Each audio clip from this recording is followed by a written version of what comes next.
All right, here's a project that I'm working on for a subscriber, and he was actually referred to me by, um, well, I was referred to him by another guy that I built a street legal kit for, and he actually had already bought a bunch of stuff, so I'm just going to use what he already bought to make his kit. So he bought these blinkers, this tail light mount and tail light, and one of these Polysport E-Blaze headlights, and this big old horn. And so I'm basically going to use what he sent me and the stuff I normally use. This is just a fog light wiring harness for a Jeep, and this is what I've been using for the past few street legal kits. Well, actually pretty much all of them that I've done. And they work out great because they're waterproof, and well, these connectors aren't super waterproof, but everything else about it is higher quality, you know, the braided nylon and everything. And obviously I end up switching out this switch, and everything else about it I basically just kind of use this as a base. And then I've got my all of my solder connectors and stuff over here. I've got all these different connectors that I use. That's where all my soldering stuff and, you know, wire strippers and all that normally is. And here's all my connectors that I use to make these kits. But basically I just have everything in here so that whenever I want to make one, I just pull this down and use that. But I'm going to kind of walk you guys through step by step how you would make your own bike street legal. So it's going to be a lot of work, probably more than you're expecting, but this will be just kind of an instructional thing so that you guys can kind of see how I do it. And if you wanted to build one yourself and you have the know-how, this video is for you. First thing you're going to want to do is take off your seat and your side panels and just kind of look and see where they routed the wiring from the factory. So right here you can tell this is the main wiring loom for this whole bike right here. So that's going to be the easiest place for me to route my street legal wiring. So I'm going to get the power from the battery right here and wire it down through with all of this all the way up to the front of the bike. That way I have my bar switch up here and everything is already, you know, just there and ready to go. So that's how I'm going to wire that. And sometimes it might be easier to do it on the other side if their wiring harness is already taking up all the room. This other side is very similar. This doesn't have quite as big of a pocket by the fuel tank, but there is a pocket for the gas line. So you could run it on this side if you wanted. I'm gonna just kind of pull up the seat a little bit. I mean, not the seat, the gas tank. Take a look, see how it's gonna be easier to do it.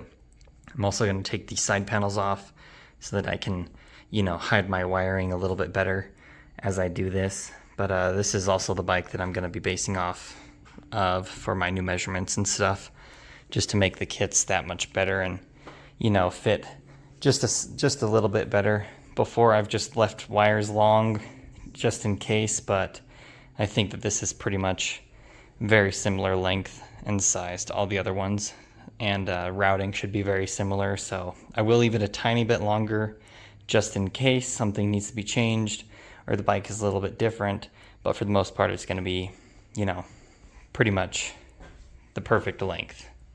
So we'll see how that goes, but yep, just going to take these panels off and get that all ready to go.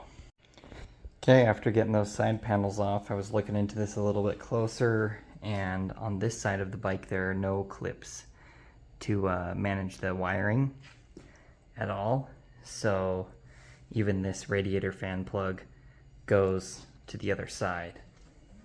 So since that is the case, these guys are all on this side. My old bike had them on both sides, but this one doesn't. So I'm gonna just run it through the left side, even though there's already quite a bit of stuff, but I don't think I'll have any trouble hiding it. So I'm gonna figure out how to get this gas tank off next, which looks pretty easy. As far as I can tell, I just have to, this actually looks more like just the battery strap, but it might be a dual purpose strap. So I'll have to look into that, but looks like these two bolts up here are for the tank. So I'll get those off and see if I can jimmy the tank up just enough to get the wires under there. So I'll try that and see how it goes. Okay, I was right. This is kind of a dual purpose strap. This is still tight. So this is for the gas tank. These 2 bolts up front are also for the gas tank, and I was able to just kind of lift it up and wedge it on top of the air filter thing here so that I could get under here and do my wiring management. But yeah, it's not too bad. I mean, I'm only maybe like 15 minutes into this. This is not difficult. I mean, it's not rocket science. So pretty easy to just tear it down. It is a lot of work, but it will be worth it when it is ready. So I'm going to get this laid in here. I'm going to put this relay kind of back in this area somewhere as best as I can fit it. It'll probably end up going kind of right here. That's where I put it on my last one, or I might put it in here up by the battery. Then I'm going to run these 2 wires. One is for the relay trigger, the other is for power, and I'm going to run those 2 all the way up to the front of the bike, zip tie it along the way, hooking up to this wiring harness. But yeah, I'll get to that point, and then I'm going to take some measurements and make sure everything's good. Okay guys, swapped out the Giganto connectors for a normal car battery for these smaller ones that are better for a bike. I just took out the battery bolt, found one that the bolt fit through, and that's what I used. So I just had this kit lying around. I bought this from AutoZone, I think, a few years ago, but I just used those blue connectors there, crimped it on, and put some heat shrink on it to make sure that, you know, none of the wires end up touching anything else. So I'm gonna put that on and run the wire through the bike and see how it fits. Okay, got my wires all routed. This is how I decided on doing this part. So the relay sits here, the fuse sits here, and I connected the negative and positive. And then from there it goes down through here and then up through there along with the wiring loom. And I'm going to zip tie that too after I take it back off and measure how long it was. And then runs through here, follows these wires up, goes right here. And I'm also gonna get rid of this plug. I don't like that. I'm gonna make it waterproof. So then after that, that is how much is left. So quite a bit. So I'll probably cut this right about here, give an extra, 6 inches or so, just enough for any variation in how you would have to route it. So that's what I'll base the rest of my kits off of. But yeah, pretty easy, honestly. I've done this quite a few times now, so it's not too bad once you get the hang of it. I pulled the wiring harness back off the bike in case anybody's curious how long you need to make yours. I measured at 66 inches, so pretty short actually.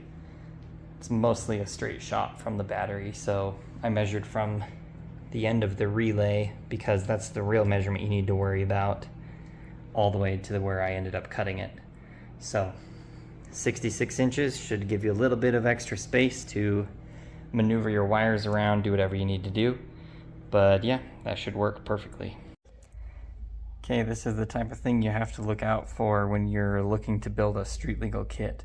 So one of the biggest things, the biggest problems I have heard from people who have the idea to get some of these kits is that the flashers do not work correctly. So a lot of these taillights you get do not have a flasher built right in. So you need to make sure you get a switch that does have a flasher, or that you're going to wire a flasher in line with the blinker. But it has to be only the blinker. You can't wire the flasher everywhere because then everything will be messed up. So this taillight that the guy sent me, for example, doesn't have flashers on it. The taillights I normally use have a flasher built into the taillight itself, which just makes things so much easier, a lot less complication, and you can use, basically whatever bar switch you want, because the bar switch is just going to be controlling your positives, basically, which makes it way simple. But basically, also this wiring diagram is completely wrong. It says here that turn signals is solid black positive, black with white stripe is negative, black with white stripe is negative, green is positive. And you tell me, do you see any green? Do you see a black with a white stripe? Definitely not. So this is pretty useless.